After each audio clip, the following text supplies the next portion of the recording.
Reka tubaramutse mwese muriko muradukurikirana nkuko muriko murabona turafise umushitsi w'iteka umwigeme mwiza ameze neza murabizi ko everyday tubazanira abanyempano kumbure igice kinini abanyempano mamubazi mwama mwababonye kumbure n'uyu murashobora kuba mumuzi hari abamuzi mugabo kumbure no munsi ntihaza kubura abiyongera batari bamuzi mugabo kandi biza kubabera ivyakamaro kumumenya sivyo mix muri kumwe kuri kamera ninde turiko turaganira niko muraganira no witwa Belphrase turamukirize abadukurikirana abagukurikirana kumbure unabidondora tabaramukije mwese ariko baradukurikirana abadukunda amahoro y'Imana bane namwe ku mazina yanje niswe n'abavyeyi banyise Gateka k'Imana Bernice ariko amazina sanzwe nkorera ari navuga y'umuhamagaro ni Belphrase. Belphrase ni izina navuga riri prophétique ni izina y'umuhamagaro sobanura la force douce. kumbura umuntu kukubona hano uno munsi watanguye kariyere nibaza ko ari naco ahandi tuzaganirako mugabo imbere yuko dushika kuri ico turashaka tubanze tumenye wewe inkumi tubona hano imeze neza amafreshe ubwiza bw'Imana kumbure ko twovyita mugabo kugira ndashika hano n'umuntu ukikwanza Belphrase n'umwana w'Imana n'umwana akunda gusenga n'umwana akunda gukora n'umuhimbaji umuririmbyi ego numva ari ivyo novuga umwana w'Imana arubatse umunyeshure n'umama w'abana bangahe n'umuntu ki n'umuhimbaji nivyo aha turi mu buryo bw'umwuga mugabo mu buzima busanzwe ya ninde mu buzima busanzwe nabivuze nyene n'umukobwa akunda gusenga akunda gukora ndacari inkumi ibindi ngira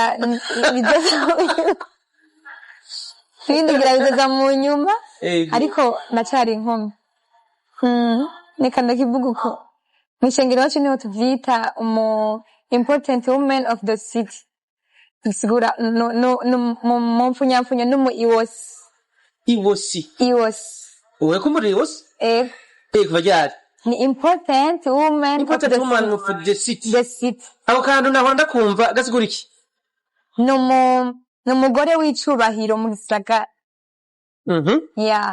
kaba ryari kugira vyitwa bisaba iki ukaba mu gihe utarafata ingingo yo kuja kubaka yego mbure vuze ko umuntu atarafata ingingo yo kuja kubaka abasore bariko bararaba hano baba motive ubwo byemewe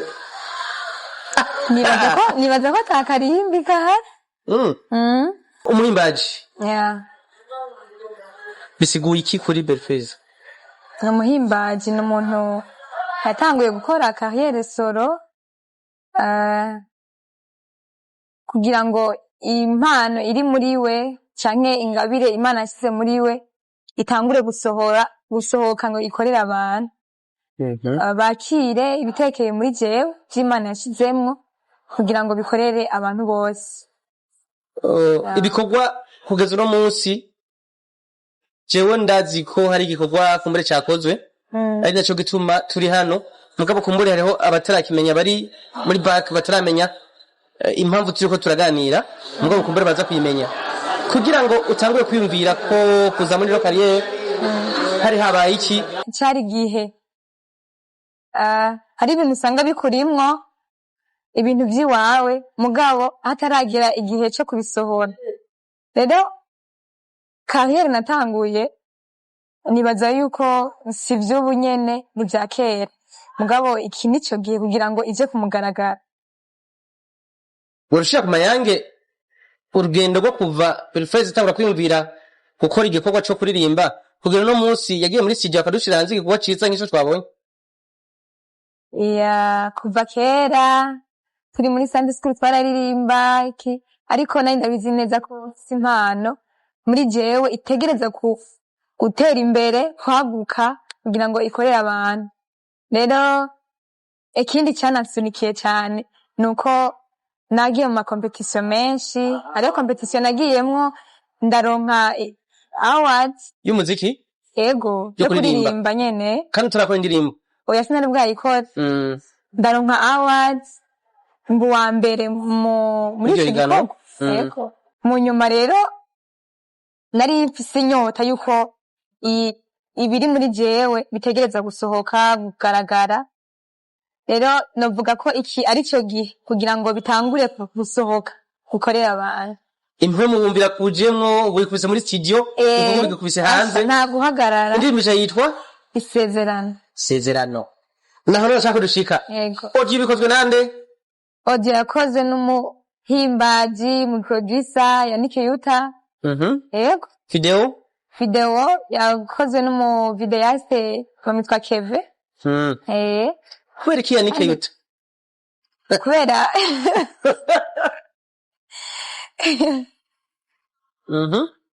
ati kubera iki Yannick Yuta? Yego. Kubera nuvuga ari we numvise nogenda gukorera muri studio yiwe kandi atanga ibintu vyiza bimeze neza.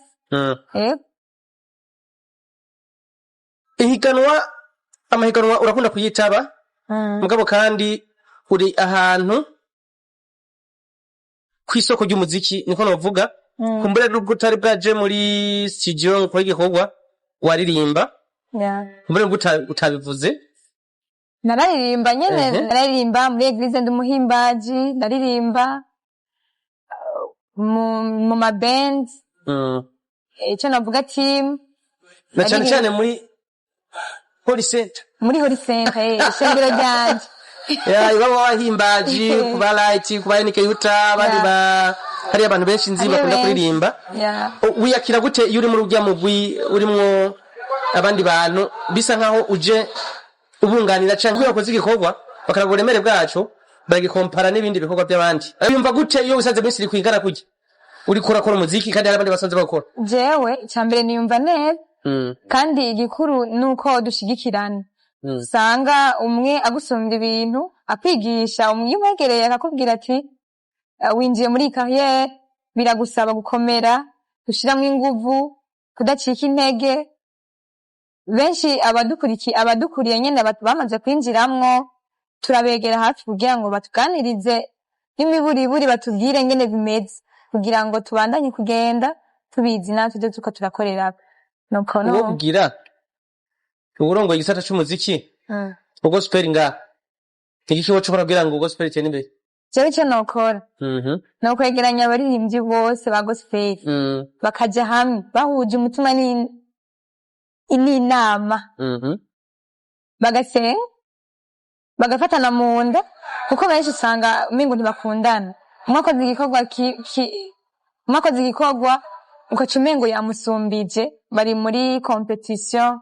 Tama kwigereranyana. Atangwe kugira ashaka kumera nka naka iki. Mugabo jewe ico nokora nuko novuga ati umwe wese akore kandi bashigikirane bakundane niryo terambere. Kuko atarukundo nta terambere ryo haba. Mugabo bashigikiranye bagafatana bagasengeranira byose byokora. Nawe urabona ko ari intambamye? Intambamye ntizibutse. Mugabo ni twebwe nyene two kuzikemura. Uko biriko tutangwe kwimvira gushira indirimbo hanze. Warufise ibyo witeze nuko abantu baza kwakira igikorwa. Ugereranije no kubacakiriye. Uburemere ubona ubaranshije uko wabyiceze niko wabyakiriye. Byararenze ko canke wasanze abantu bameze ko utarubakeka? Ahubwo uko nari ndavyiteze nasanze birenze. Nasanze bindengeye ko jewe nari ndavyibaza. Abigeme benshi baraza muri kariyere aziki ko biri kose nje kutavaya kugira ngo nduze kino gisata. Mugabo umwaka gacuhera myaka bigacihera bikanduruka bikanahera tukabona ntagarutse. Ni igiki utegekanya kugira ngo cyo kintu kikubeko? Jewe ico ntegekanya ni gusenga Imana kuko byose dushobozwa n'uduha inkomezi. Udafise Kristo nyene ngo kubandanye agusunikira muri uwo murimo kubandanya. Ibici intege ni vyinshi aza kubwira ngo ntavyishoboye, ibintu si gwawe, ibi bintu ntavyo uzoshobora, ariko igikuru novuga ni kuraba ico wavuganye n'Imana utarinze kumviriza ngo abantu ngo urumva ngo bambwiye kuno ngo ndabivuyemo ivyo uba wabigiyemwo atari kwawe. Kindi kibazo kigoye ni intambamye abakobwa bahora nazo. Bavuga ko umwigeme w'umurundikazi yagiye muri gospel bamwakiriza imbanyi. Umuziki ni umwe kubera ko promo ikorwa kumwe isoko ni imwe umunsi urabwira umuntu ikiganiro shaka media tour ugasanga bisaba ikiguzi witeguye gute guhangana n'ivyo ko kumbure nubwo bitaragushika cyangwa utarabyumva mugabo uramaze kubona ko byashikiye cyangwa uramaze kumva ko ico kibazo gihari witeguye gute naho guhangana navyo? Jewe nta nguvu mfise zo guhangana navyo ariko Imana yonyene niyo iriho control niyo izo nzigama zo ndinda kubera iyo winjiye mu kintu nyene hari igihe uronka ibintu bidestabiliza ico kintu ukaronka abantu bakuzako bataje gushigikira ahubwo baje gukuramwo ca kindi kiri ndani kiri muri wewe. Rero Imana niyo iduha gukunda no gukora ibihimba niyo izo tuzigama sino twini twoshobora. Nigiki gutera intege cyo kubona ko umuziki wawe ushobora gutera imbere? Ni kubera uri mu Imana. Urafise manager? Oya nta manager mfise. Ahubwo ni munshigikiye. Wabashigikira yoshigikira he yoshigikira ziki?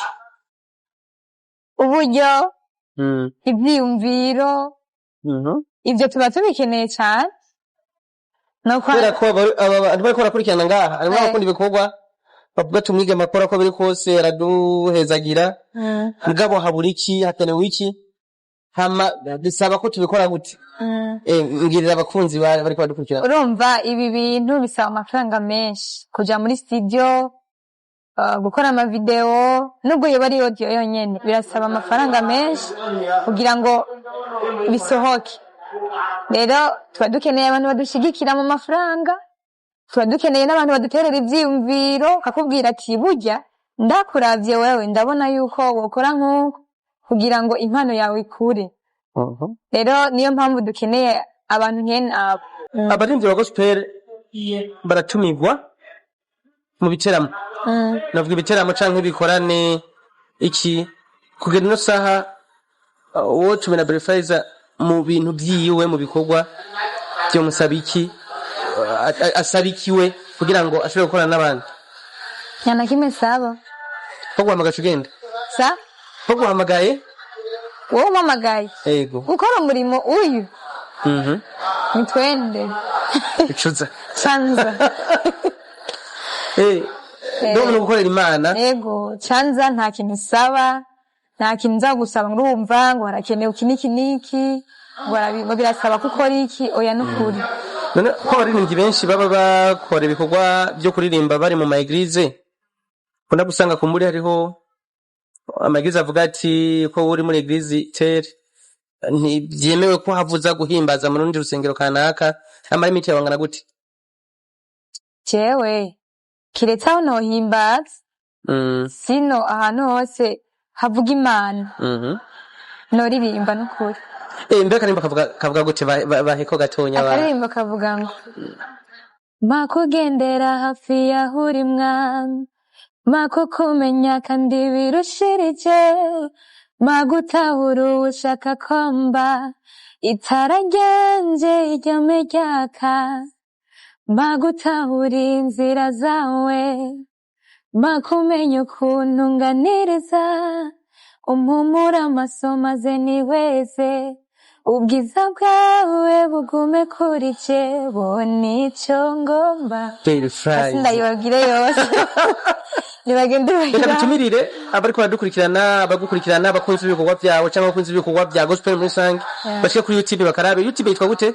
YouTube ni Berifiza ugiye kuyiraba ni isezerano by Berifiza kumbura andi makuru yawe basheneye kumenya izindi mbuga mukoresha YouTube, Instagram, na Facebook na TikTok, hose ni Berphrase. Shaka kunkurikirana, kuraba ibikorwa vyanje, hose ni iryo zina. Jewe indirimbo nayiravye iraryoshe kandi kenshi ndyutse vraiment kaba kari muri playlist y'indirimbo zanje. Mugabo kimene ko ndavuga ati urucutunyoteza jijwi narikunze kandi n'ibikorwa vraiment imyandikire ni neza n'ibindi bikorwa byose bitonganije neza. Twitege ikindi gikorwa ryari. Ikindi? Asha mwe gusa ni murindi. Tuguma twishyuza. Ni mumanza mu feeling kano ka mbere. Akandi ni vuba cyane. Ntiduhagarika kubera yashize igikorwa muri twebwe. Niyitegereza kuguma isunika. Rero biriho byinshi bitegereza kuza kugira ngo tubandanye gukora. Kumbure kuba je mvuga ati turacari kumwe. Je mbonye umu artist avutse abari umuntu wacu ko biri kose kubera ko ico twari no gupromotinga cyane no gushira ubutumwa bwanyu hanze no kubushikana kure.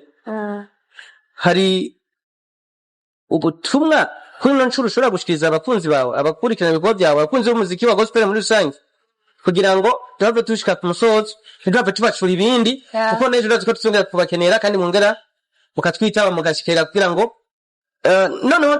nibyo twaganiriye hari bazo abantu bagira usanga muri commentaire ari byo bavuze rezi ko anytime tuzobahamagara muzo muri hafi kugira ngo muze kwishura abakunzi banyu mugabo barabutumwa mu bagenera abakunzi bacu abantu mudukunda mudushigikira nukuri Imana ibahezagire cyane hari igihe uronka abantu bagukunda bakunda ibikorwa byawe ukumva nyene ntacyo ufise ubaha kiretse kubabwira yuko Imana ibahezagire ibongera umugisha gushigikira impano ziri muri twebwe umutwereka urukundo biraduha n'amakohaje kubona abantu badukunda kubera iyo uri kurakora ikintu ubona ata muntu n'umwe agushigikiye uracika intege mugabo ni byiza ko mudushigikira mudukunda mubandanye kudusapotinga kugira ngo ibikorwa bibandanye guca hejuru cyane ego turakwizeye cyane ko